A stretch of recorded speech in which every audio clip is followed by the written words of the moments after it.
وزمن په دې زمانه کې د جواری د پاره او د سود د پاره نوې نوې طریقې کارونه راوتل، نوې نوې کارونه راغل. کله وی دا قراندازي ده، کله وی دا انامي بانز دي چې تا تراوتلې دي، کله وی مال پیسې راکا ته په خپل زبانه کې نه طالب ز په کال کې 2 لک روپۍ در کومه، طالب په میش کې 30,000 در کومه. خدا مسلمان تفتیش نه کوي، دا مسلمان تلاش نه کوي چې مان تا 2 لک او 3 لک روپۍ واغستلې مخکې دې معنی تسکار کې آیا زماده پیسې د شرابو کارخانه کې لګېدلې کو نه، زماده پیسې په سود معنی تا ورکړي کو نه،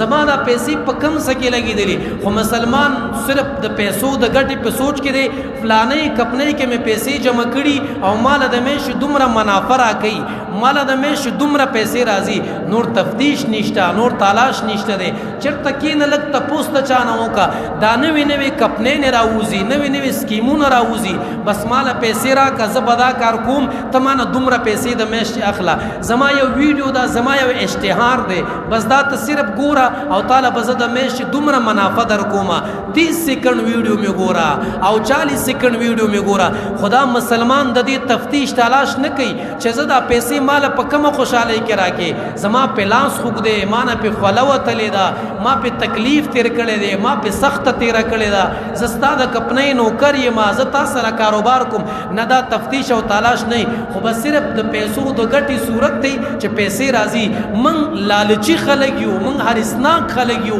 من د پیسو په ګټه کې اکثر خپل پیسې وبېلو، هم نه قتل ډبل چادر نه په یو طرف پیسې ویوړي، بلې کپنۍ والا په بل طرف پیسې ویوړي، بلې کپنۍ والا په بل طرف پیسې ویوړي. ولی دا د یو څو پیسو د ګټلو په لالچ کې زه پیسې وګټم او نور من حلال او حرام نه ګورو. ورونو سوال درته کومه، درخواست درته کومه، کله چې په یو کپنۍ کې پیسې جمع کوئ، کله چې په یو ځای کې پیسې جمع کوئ، د خپل مقامی علماو نه، مفتینو نه، دیندار خلکو نه تپوسو کا استاد جی دغه کپنۍ کې پیسې جمع کوم دغه د کاروبار صورت ته جائز دی کو ناجائز دی؟ او دا کپنیانو عالم دومره ظالمان خلق دي، دای جعلی فتوی جوړی کړی دي، د فلانې مدرسې فتوا را سره ده، د دارالعلوم کراچۍ فتوا را سره ده، بنوري ټاون فتوا را سره ده، د حقانی فتوا را سره ده، د درویش فتوا را سره ده. دا وګوره د فلانی مفتی دستخط ته اکثر جعلی دي. خدا را مسلمانانو ورونو په دې خپل پیسو ځان له د سود کاروبار مروانوي،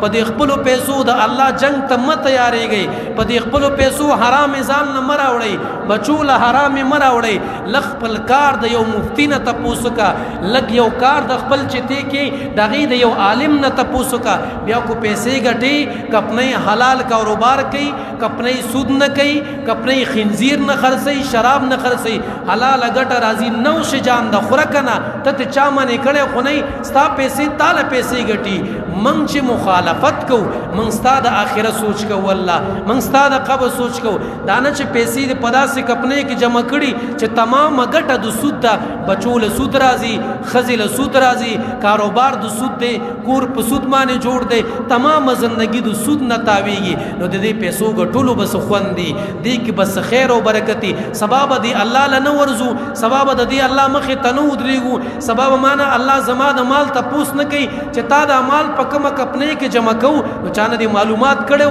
چې تا حرامې ګټلې. مسلمانانو ځان نه غافله مو جوړوي، مسلمانانو ځان نه ناپوهه مو جوړوي، ځان او خيار کوي. نن په خپلو پیسو تعالی خلق جهنم درکوي، نن په خپلو پیسو تعالی خلق د الله قهر او غصه درکوي، په خپلو پیسو د الله قهر مالي، په خپلو پیسو د الله غصه مالي، په خپلو پیسو د قبر عذاب مالي، په خپلو پیسو د دین نه بغاوت مالي، په خپلو پیسو د دین مخالفت مالي، په خپلو پیسو د پیغمبر نافرمانی مالي. حلال وګټي، خې پیسې وګټي. دغه چې کم کاروبارونه دي چې قراندازي ده او انامي بانز ده او زما کپنی ده، اشتهار ده او دا ده او هغه ده، د مفتی عالم نه تاسو کوي کو هغه ویل جائز ده، نو بیا پکې کاروبار کوو چې ویل جائز نه ده، د 100 روپو په لالچ کې آخرت متبا کوي ځان.